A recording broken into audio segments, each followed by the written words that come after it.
Athens, 4th century BC. A city of gods, democracy, and glory. But amidst its marble temples and bustling marketplaces walked a man, shabbily dressed, yet possessing a mind that would change the course of Western thought forever. His name, Socrates. He claimed to know only one thing, that he knew nothing. And yet, he gave us the most profound challenge: the unexamined life is not worth living for a human being. This is the story of that life. A life that began in simplicity and ended in martyrdom, yet whose echo is still heard in every question we ask. Born around 470 BCE, Socrates was not of noble blood.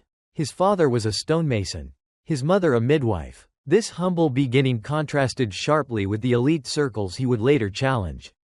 While tradition holds he practiced his father's craft, his true calling was the street, the public square, the agora, his classroom. He was an Athenian citizen, fulfilling the civic duty, including service as a hoplite during the devastating Peloponnesian War, demonstrating legendary courage and endurance. The turning point came with the Oracle of Delphi. His friend Chaerephon asked the oracle if there was anyone wiser than Socrates. The answer? No one. Socrates was bewildered. He truly believed he was ignorant. Thus began his lifelong mission: to interrogate the wisest men in Athens, politicians, poets, and artisans, to disprove the oracle. But in every encounter, he found the same fatal flaw: those who claimed the most knowledge knew the least.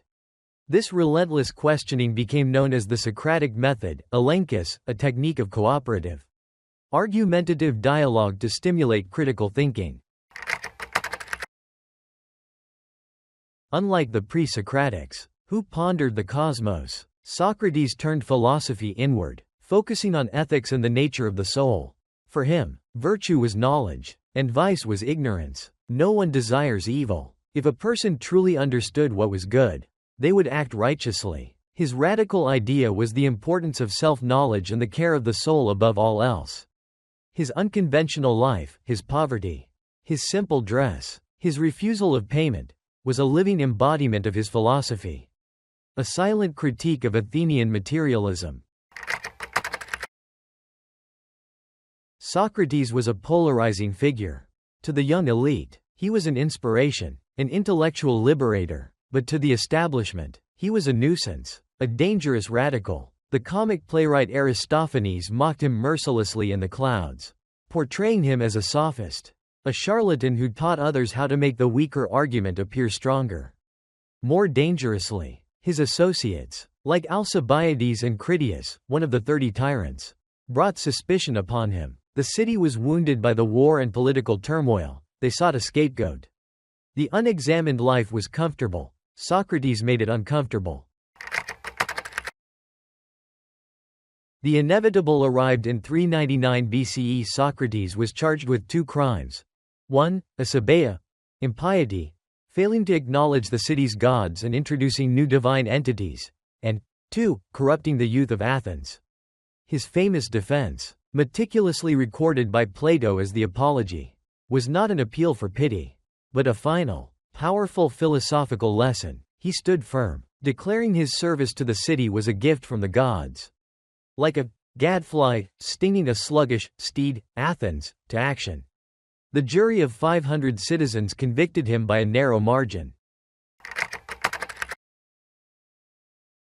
After his conviction, the procedure required Socrates to propose a counterpenalty. Instead of exile or silence, he audaciously suggested he deserved free meals for life at the Prytaneum, an honor reserved for Olympic champions. This sealed his fate. The jurors, insulted, voted overwhelmingly for the death penalty, consumption of hemlock poison. Yet, the ordeal was not over. His friends, led by Crito, arranged for his escape, offering him a life in exile. But in the dialogue Socrates made his final, most profound ethical stand. He argued that to break the laws of the city, which had sustained him his entire life, would be a greater injustice than the death sentence itself. We must not only regard life, but the good life. On his final day, as chronicled in Plato's Phaedo, Socrates discussed the immortality of the soul, facing death with absolute serenity. As the poison took hold, he offered his famous last words to Crito: Crito, we owe a rooster to Asclepius. Do not forget to pay the debt. A final, ironic, pious gesture. He died not for a political cause, but for philosophy itself. His death was his greatest lesson. He wrote nothing, yet his thought, preserved by Plato and Xenophon, gave birth to the philosophical traditions of the West. His legacy is not a list of answers, but a never-ending instruction. Question everything. Know thyself. Examine your life. Socrates failed to disprove the oracle. Perhaps he was the wisest because he embraced his own ignorance, a humility that opened the door to true inquiry. He was executed for threatening the established order. Yet he became the foundation of all that followed: Plato, Aristotle, and the countless generations of philosophers, scientists, and citizens who dared to think critically. The gadfly is gone, but the stinging question remains: are you living the examined life?